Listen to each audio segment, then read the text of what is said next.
ඔයගොල්ලෝ දැකලා ඇති වෙළඳසැල් වල විකුණන්න තියෙන පළතුරු වල ඉලක්කම් 4ක් හෝ 5ක් තියෙන අංකයක් පුංචි ස්ටිකර් එකකින් අලවලා තියෙනවා.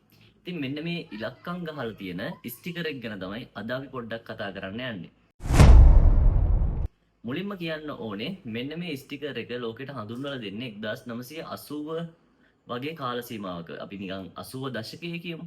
එතකොට මිනිස්සුන්ට හැකියාවක් තිබුණේ නැහැ. මිනිස්සුන්ට මොනවාද මිලදී ගන්න ඕන භාණ්ඩ, ඒ වගේම පළතුරු වල ගුණාත්මක භාවය විශේෂයෙන්ම කොහොමද අඳුරගන්නේ කියලා නිර්දේශයක් තිබුණේ නැහැ. ඉතින් මෙන්න මේ ස්ටිකරේට අපි කියන්නේ PLU කෝඩ් එකක් කියලා.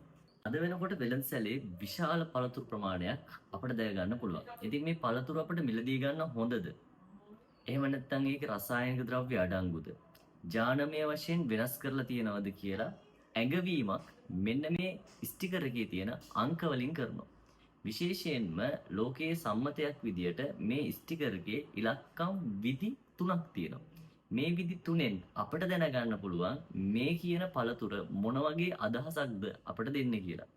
අංක 1. ඒ තමයි අංක 8ෙන් පටන් ගන්න. ඉලක්කම් අංක 8ෙන් පටන් ගන්න ඉලක්කම් 5කින් සමන්විත අංකය. මෙන්න මේ විදිහේ ස්ටිකර් එකක් අංක 8ෙන් පටන් ගන්න ඉලක්කම් 5ක් තියෙන අංකයක් තියෙන ස්ටිකර් එකක් ඔයා වෙළඳ පොලේ පළතුරක දැක්කොත් ඒකෙන් කියන්නේ ඒ පළතුර ජෙනටිකලි මොඩිෆයිඩ් කියන එක. එහෙම නැත්නම් GMO කියලා අපි කියනවා. ඒ කියන්නේ මේකේ ජාන වෙනස් කිරීමකට ලක් කරලා තියෙනවා කියන එක. හැබැයි ප්‍රායෝගිකව අද වෙනකොට අපිට මේක ගොඩක් දකින්න හම්බ වෙන්නේ නැහැ. මොකද විවිධ රටවල් වල ජාන වෙනස් කරන ආහාර සම්බන්ධව තියෙන වෙනම නීති රීති පද්ධතියක් නිසා. ඒවත් එක්ක ගොඩක් මේ 8 ඉලක්කමෙන් පටන් ගන්න ඉලක්කම් 5ක් තියෙන අංකය අපිට දැක ගන්න ටිකක් අමාරුයි. හැබැයි ඉතුරු දෙක අපිට වෙළඳ පොලේ අනිවාර්යයෙන්ම දැක ගන්න පුළුවන්. එහෙනම් අපි යන් බලන්න මොකක්ද ඊළඟ අංකය කියලා. ඊළඟ අංකය ඔයා මිලදී ගන්න සුදුසුයි. හැබැයි රසායනික ද්‍රව්‍ය භාවිතා කරලා සාමාන්‍ය ගොවි පොලක වගා කරලා තියෙනවා කියලා අපිට අඟවන අංකය සහිත පළතුරු. අංක 4න් හරි 3න් හරි පටන් ගත්තු ඉලක්කම් 4ක අංකයක්. ඒකේ අදහස තමයි ඒක රසායනික ද්‍රව්‍ය භාවිතා කරලා සාමාන්‍යයෙන් වගා බිමක වගා කරපු එළවලුවක් හරි පළතුරක් හරි කියන එක. ඒක තමයි සාමාන්‍යයෙන් බහුතරයෙන්ම තියෙන්නේ ඒක තමයි. මොකද වාණිජ වගාවක් කරනකොට කෘමිනාශක වල්නාශක පාවිච්චි කරනවා. ඒතර ඒ වගේ රසායනික ද්‍රව්‍ය භාවිතා කරලා නිපදවපු එළවලුවක් පළතුරක් කියන එක තමයි ඒකේ අදහස. සාමාන්‍යයෙන් මේවල මිල ටිකක් අඩුයි. අපිට දැක් ගන්න පුළුවන් ඊළඟ එක තමයි අංක 9න් පටන් ගත්තු ඒ වගේම ඉලක්කම් 5ක් තියෙන අංකයක්. ඒතොර ඔයා මිලදී ගන්න එළවලුක හරි පළතුරක හරි අංක 9න් පටන් ගත්තු ඉලක්කම් 5ක අංකයක් තියෙනවා නම් ඒක කාබනික වගාවක් රසායනික පොහොර භාවිතා කරේ නැති රසායනික ද්‍රව්‍ය භාවිතා කරලා නැති ඊටමත් සෞඛ්‍ය සම්පන්න විදිහට හදපු එළවලුවක් පළතුරක් කියන එක තමයි ඒකේ අදහස. ඉතින් මේවල මිල ටිකක් වැඩි. එතකොට ඔයා මිලදී ගන්නකොට ඔයා බලන්න මේ අංකේ තියෙන ඉලක්කම් 4ක් නම් ඒක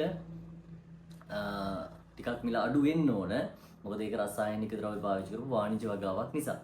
ඊළඟ දේ තමයි ඔයා මිලදී ගන්න යන එළවලු හා පළතුරේ අංක 5ක් තියෙන ඒ වගේ මුලට අංක 9 තියෙනවා නම් ඒක ටිකක් මිල වැඩි. ඒක වෙන්න පුළුවන් දෙයක්. මොකද ඒක කාබනික ලෙස වගා කරපු එකක්. ඒතකොට ඒවයි මිල කොහොමත් වැඩි වෙනවා.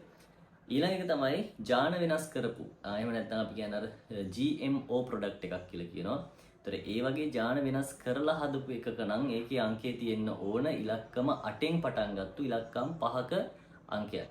අපි මේ PLU කෝඩ් ගැන කතා කරපු එක පාරිභෝගිකයෙක් විදිහට ඔයාටත් වැදගත් වෙන වගේම ඔයගොල්ලෝ දන්න උසස් පෙළ විභාගෙදී ව්‍යාපාර අධ්‍යයනය සඳහා ප්‍රශ්න පත්‍රයේට දැන් ගොඩක් ප්‍රායෝගික කරුණු එහෙම නැත්නම් සාමාන්‍ය ව්‍යාපාරික කරුණු ඇතුළත් කරන සම්භාවිතාව වැඩි වෙලා තියෙනවා. ඉතින් එතෙන්ටත් අහන්න පුළුවන් ප්‍රශ්නයක් විදියට PLU කෝඩ්ස් කොහොමද අපි අපේ පාරිභෝගික ආරක්ෂණය සඳහා යොදාගන්නේ කියලා.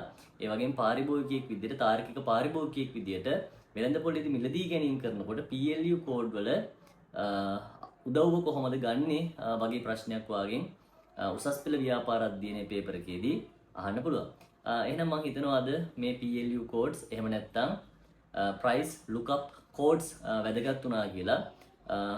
ඒ සම්බන්ධ මොනවා හරි ඔයා දන්න කරුණුත් තියෙනවා නම් පහලින් කමෙන්ට් කරන්න. ඒ වගේම ඔයාගේ උසස් පෙළ කරන යාළුවෙක්, ඒ වගේම ඔයාගේ මේ වගේ කරුණු දැනගන්න කැමති කෙනෙක්ට මේ වීඩියෝ එක ෂෙයා කරලා යාවත් දැනුවත් කරන්න කියලා බොහොම ආදරෙන් ඉල්ලනවා.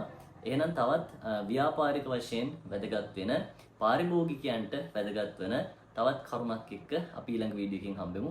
අදට ගිහින් එන්න සුබ දවසක්.